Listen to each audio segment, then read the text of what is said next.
ज़माना में मुअज़्ज़ज़ थे हामिले कुरआन होकर, और तुम जलील व ख़ार हुए तारिके कुरआन होकर। মুসলমান চক্ষু বন্ধ হয়ে গেছে কলবের, এজন্য আমরা বুঝি না এত বড় বিশাল কোরআন 7 বছরের বাচ্চার সিনার মধ্যে কেমনে কমপ্লিট যায়। এটা মানুষের ক্ষমতা নয়, এটা আমার আল্লাহর ক্ষমতা। কোরআন হচ্ছে ম্যাগনেট, ম্যাগনেট, ম্যাগনেট। ম্যাগনেট যেমন লোহা লস্করকে টানে, বালুর মধ্যে দিলে দেখবেন লোহা লস্করের টুকরাগুলো যেখানে আছে ম্যাগনেটের সাথে জমা হয়ে যায়। কথা বলেন ঠিক না ঠিক? तमाम পৃথিবীর মানুষের কলবগুলোকে আল্লাহর কালাম ম্যাগনেটের মতো টানতে থাকে। সুবহানাল্লাহ বলেন। তাই যদি না হতো, আল্লাহর পয়গম্বর যখন তাহাজ্জুদের নামাজে আল্লাহর কোরআন তেলাওয়াত করতেন, গভীর রাতে আবু জেহেল, উতবা, সাইবা, বড় বড় কাফেররা ঘুম বাদ দিয়ে যায়, আল্লাহর নবীর কোরআন তেলাওয়াত দাঁড়ায়া দাঁড়ায়া শুনতো। একদিন ডাকতে বলে, ক্রিকেটারে বলে আমি আবু জেহেল, ও মা সর্বনাশ, দিনে করো মুহাম্মাদের বিরোধিতা, রাতে আসলো কোরআন শোনার জন্য। তুমি কে না বলে আমি আবু জেহেল, আমি সর্বনাশ কোথায় আছি? বলে তুই কেন আসছো? বলে এই জন্য আসছি। বলে কেন আসছো? মুহাম্মাদের কোরআন আমাদের দিল কেড়ে নিয়েছে। আল্লাহু আকবার। ঠিক আছে, আসা যাবে না। নেতারাই যদি না মানে তাহলে জনগণ মানবে কি?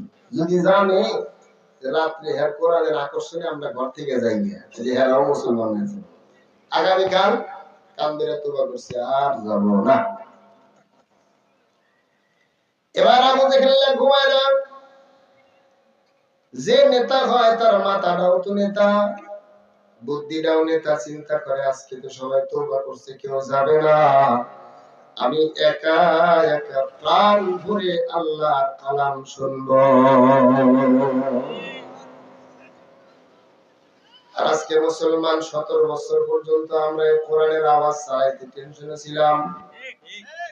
আল্লাহ কয় তুই 42 সাল দ্বারা 24 যাবে না, কয় 50 মিনিট, কয় নো স্যার 41 মিনিট, 45 মিনিটের মধ্যে সাফ করা লাগবে, নাহলে আমরা নাই আপনার সাথে। আল্লাহু আকবার বলেন। ইন্না বাতশা রাব্বিকা লাশাদীদ। আল্লাহর ধরা বড় শক্ত ধরা। এই বাহাদুরি জমিনে দেখানো যায়। মৌলবীকে বিনা দোষে শুধু সত্য কথা বলার কারণে জেলে বলা যায়, কিন্তু এটা স্থায়ী নয়। আল্লাহ যেটা ধরবে কোন রাষ্ট্রে জায়গা হবে না, এমন বেজ্জতি আল্লাহ করবে। বলছে পালাবো কোথায়? এখন আর পালানোর জায়গা খুঁজে পাওয়া যাবে না। কথা বলেন ঠিক না ঠিক? শিক্ষা নেওয়া দরকার, শুধু তাকবীর দিলে চলবে না। আল্লাহ একজন আছেন, আল্লাহর কোরআন সত্য। এজন্য আগামী দিন যারা দেশ চালাবেন তাদেরকে আমরা সতর্ক করে দিতে চাই। আল্লাহর কোরআনকে মাইনাস করে সামনে রাখতে চাই। ওটা কোনোদিনও স্থায়ী হবে না, এটা কোনোদিনও ক্ষমতা স্থায়ী হবে না। আল্লাহর কোরআনকে সামনে রেখে যারা আগাবেন, আল্লাহর গায়েবী সাহায্য তাদের উপরে আসবে। এবার আবু জেহেল আজকে একাই যাব, একাই শুনবো। আল্লাহু আকবার বলেন। আজকে যারা কোরআনের আওয়াজ বন্ধ করছে, আমার তো মনে হয় আবু জেহেলের চেয়ে খারাপ। আবু জেহেল চলে গেছে, সব নেতারা একই চিন্তা করছে, এই আগামীকাল সবাই এই পুকুরে দুধ দিবি। করছেন না ছোটবেলায়? সবাই চিন্তা করছে, সবাই যখন দিব আমার 1 কেজি না দিলে কি হবে? এই জন্য কেউ দেয় নাই, পুকুরে দুধও ভরে না। সবাই একই চিন্তা করছে, আজকে আমি যাব, আমি শুনবো, আর কেউ শুনবে না। যাদের সবটি হাজির। আল্লাহু আকবার।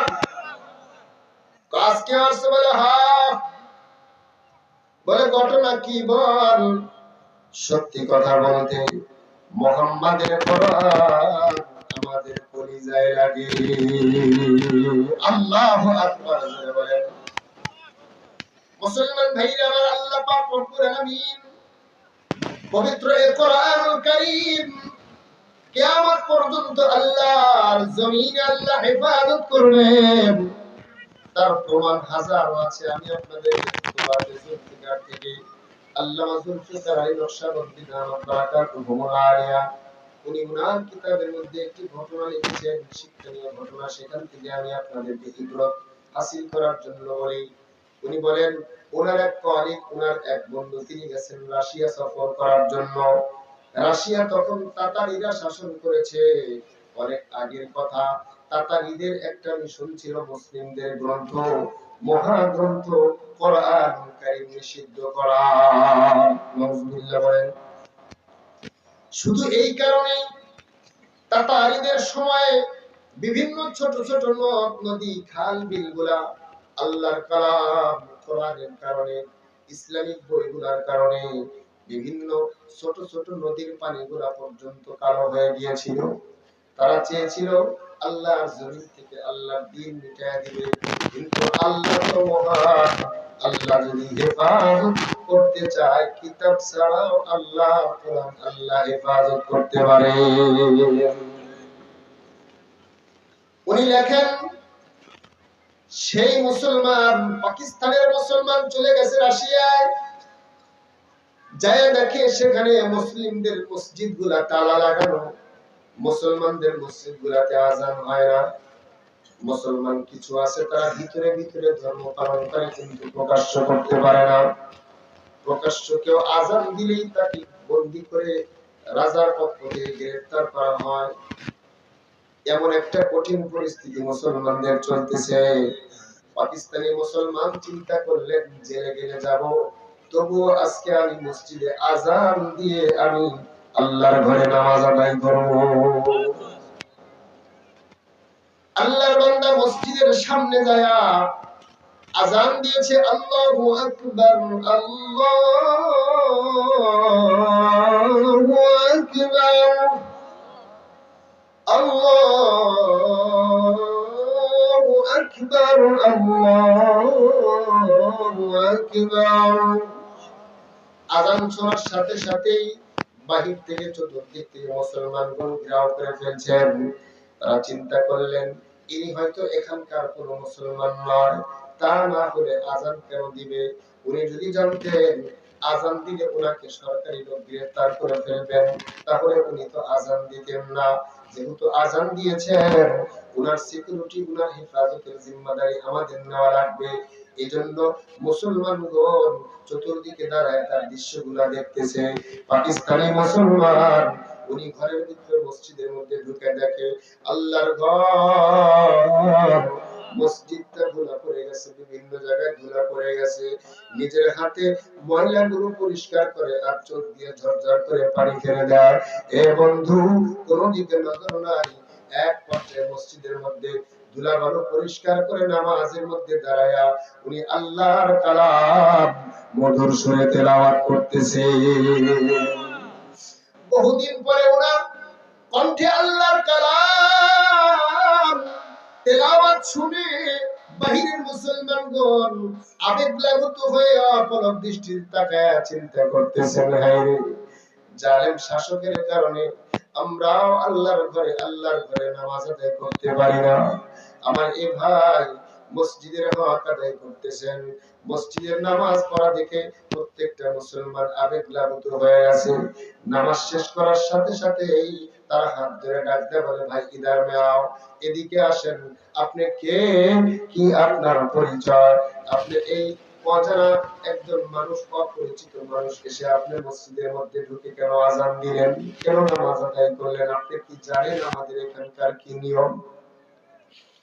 পাকিস্তানি মুসলমান ডাক দিয়ে বলেন, না, আমি জানি না তোমাদের কি নিয়ম, কিন্তু বেশ কিছুদিন হলো আমি আমার ব্যবসায়িক কাজে পাকিস্তান থেকে রাশিয়াতে আসছি, দেখতেছি তোমাদের কোন মসজিদে আযান হয় না, তোমরা কেউ মসজিদে যায় নামাজ আদায় করো না। আজকে আমার দিল মানে নাই, এজন্য আমি আল্লাহর ভয়ে আযান দিয়ে নামাজ আদায় করেছি, দুনিয়ার কোন জালেমের চক্রাঙ্গানিকে ভয় করি নাই। রাশিয়ার মুসলমানগণ ডাক দেয়, বলে, ভাই বাহিরে দাঁড়ায় কথা না বললে ভালো হয়, চলেন ভিতরে যায়। চার কফির দাওয়াত ভিতরে নিয়ে মুসলমানদের আল্লাহ রাসূল বলেন ইন্নামাল মুমিনুনা ইখওয়া আল্লাহ ইন্নামাল মুমিনুনা ইখওয়া আল মুসলিমু আকুল মুসলিম মুসলমান মুসলমান ভাই ভাই দুনিয়াতে অন্য কোনো আত্মীয়তার সম্পর্ক না থাকলে কি হবে মুসলমান একজন কালেমাওয়ালা আর একজন তোমার আপন ভাইয়ের মতো আল্লাহর হাবিব বলেন হাসরের ময়দানে আল্লাহ পাক রব্বুল আলামিন সাত শ্রেণীর মানুষকে আল্লাহর আরশের নিচে জায়গা করে দিবেন তার মধ্যে একজন হলো ওয়ারাজুলান তাহাব্বা ফিল্লাহ ইজতামা আলাইহি ওয়া তাফাররাকা আলাইহি এ মুসলমান তাকায় দেখো যাদের মুখে দাড়ি যাদের মাথায় টুপি যারা নামাজি আর একজন নামাজিকে দেখলে সত্যি করে বলো তো দেখি একটা অদৃশ্যের প্রেম জাগে কি জাগে না আল্লাহু আকবার বলেন আমি কি আপনাদের কোনোদিন দেখেছি বলেন না আল্লাহর কসম দেখি নাই আপনারাও আমাকে দেখেন নাই কিন্তু এই যে একটা মুহাব্বত আর ভালোবাসা এটা কোন সম্পর্ক মুসলমান মুসলমান ঈমানের সম্পর্ক আজকে তো এই সম্পর্কটা যাওয়ার পথে আল্লাহর হাবিব বলেন যে ব্যক্তি একজন মুসলমানকে শুধুমাত্র আল্লাহর সন্তুষ্টির জন্য ভালোবাসবেন আল্লাহ পাক রব্বুল আলামিন হাসরের ময়দানে ওই আল্লাহর বান্দাকে আল্লাহর আরশের নিচে জায়গা করে দিবেন সুবহানাল্লাহ বলেন আর যে ব্যক্তি আরেকজন মুসলমানের সঙ্গে দুশমনি রাখবে শুধু এই কারণে যে সে আল্লাহর দুশমন মুসলমান বটে কিন্তু সুদ ছাড়ে না মুসলমান বটে কিন্তু মিথ্যা ছাড়ে না মুসলমান বটে আলেম দেখতে পারে না মুসলমান বটে কিন্তু কোরআনের কথা শুনতে পারে না তোমার সাথে তার অন্য কোনো দুশমনি নাই সে আল্লাহর দুশমন এজন্য তোমারও দুশমন আল্লাহর হাবিব বলেন এমন মুহাব্বত যদি তোমার দিলের মধ্যে জায়গা করে দিতে পারো আল্লাহর আরশের নিচে তোমার জায়গা হয়ে যাবে সুবহানাল্লাহ বলেন আর আমাদের সম্পর্ক হয় টাকা কার বেশি আছে কথা বলেন ঠিক না ঠিক হিন্দুরা মুসলমান সেটা তো পরের বিষয় কথা বলেন ঠিক না ঠিক সুদ যার বেশি লেনদেন টাকা যার বেশি আগে সালামটা তারই দিন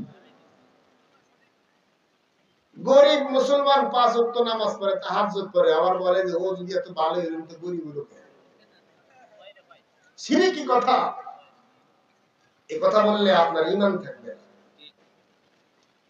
এই আবু বকরের কি আসিল জান্নাতে সরদার হবে জান্নাতে যা লিডারগিরি করবে আরে দুনিয়ার বাহাদুরি দিয়ে নামাজি ধরে তিরস্কারি করে খবর আছে এই ওয়াজ দিয়ে কাম হবে না যদি নামাজ না পড়ে নামাজ পড়বেন তো ইনশাআল্লাহ ফজর থেকে নামাজ ধরবেন ইনশাআল্লাহ কারা কারা ধরবেন হাত উঠান নারায়ে তাকবীর আল কোরআনের আলো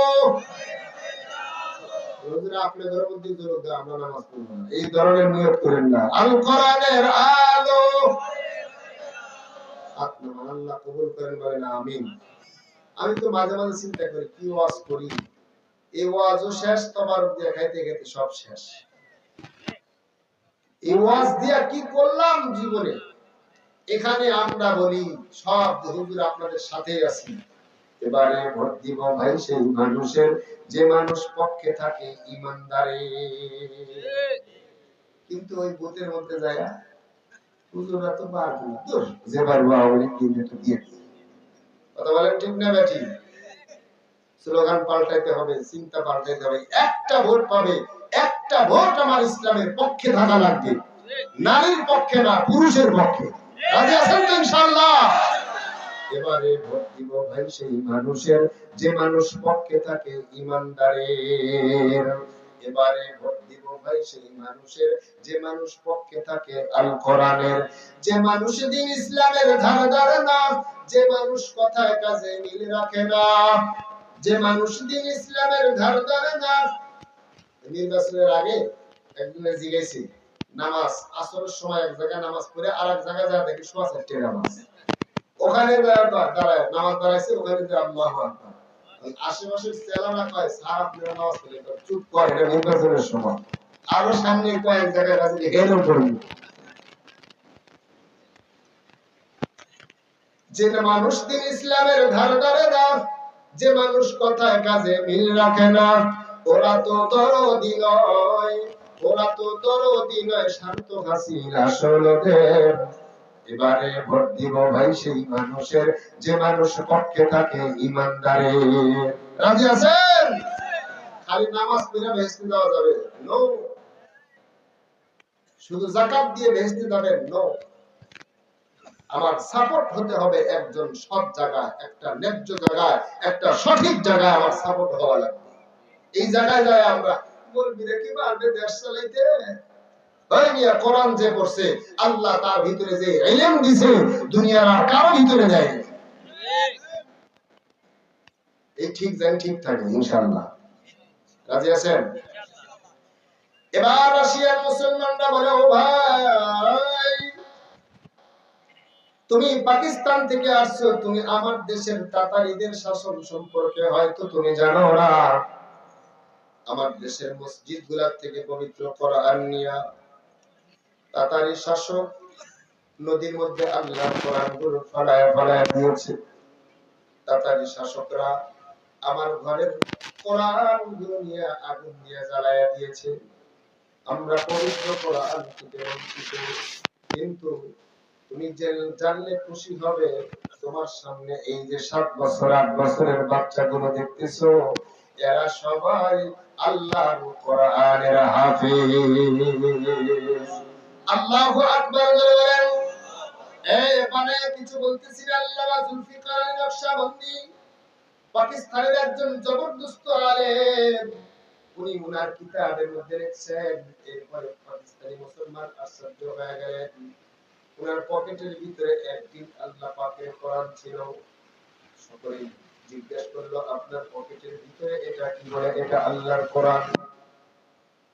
রাশিয়ান মুসলমানরা বলেন, আল্লাহর কোরআনটা একটু আমাদের হাতে দেন। কোরআনটা নিয়ে তাদের বাচ্চাদের হাতে দিলেন। বাচ্চারা জীবনে কোরআন পড়ে নাই, তাদের ভাষাটাও এরকম আরবি নয়, তাদের ভাষাটা ভিন্ন। পবিত্র কোরআন দেখে দেখে বাচ্চাগুলো তাদের আব্বু আম্মুকে জিজ্ঞেস করে, আব্বু আম্মু এটা কি? তাদের আব্বু আম্মু বলে, এটাই তো দাওয়ানি কোরআন। আল্লাহু আকবার। পাকিস্তানি মুসলমান আশ্চর্য হয়ে গেলেন।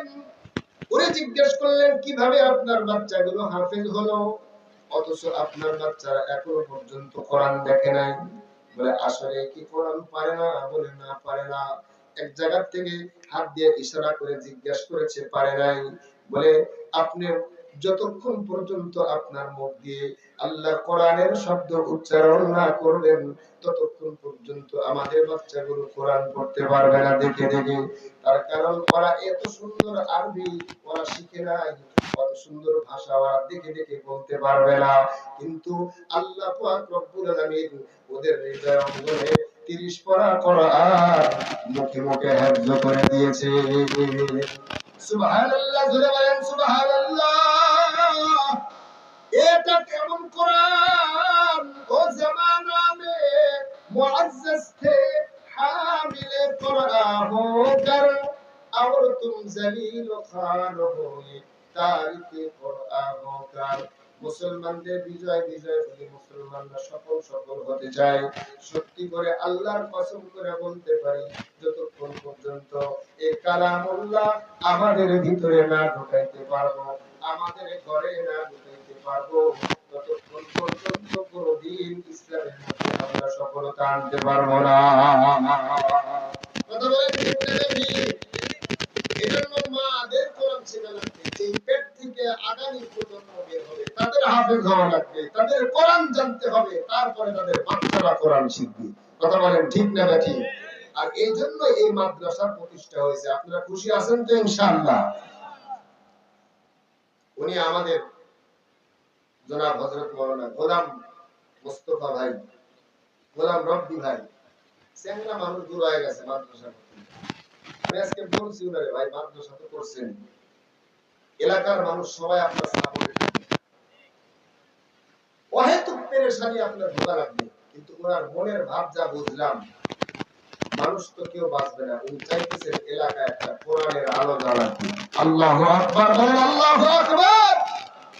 আমি আজকের মাহফিল থেকে একটা কথা আমার মন বলতেছে, প্রতিষ্ঠানের বিরোধিতা যারা করবে এরাই নষ্ট হয়ে যাবে ইনশাআল্লাহ। প্রতিষ্ঠান যারা সহযোগিতা করবে, কিন্তু মহিলা মাদ্রাসা সবারই এটাকে মুরগি বাচ্চার মতো আগলে রাখার, মোহতামিম সাহেবের ভুল হলে তার পরামর্শ দিবেন, আরো কারো ভুল হলে পরামর্শ দিবেন, কিন্তু দূর থেকে যদি শত্রুতা করেন হয়তো আপনারই ক্ষতি হয়ে যাবে। এবার রাশিয়ার মুসলমান ডাকতে বলে, তাহলে তোমাদের বাচ্চাদেরকে একটু পড়তে বলো। ইয়া আইয়ুহাল্লাযীনা আমানু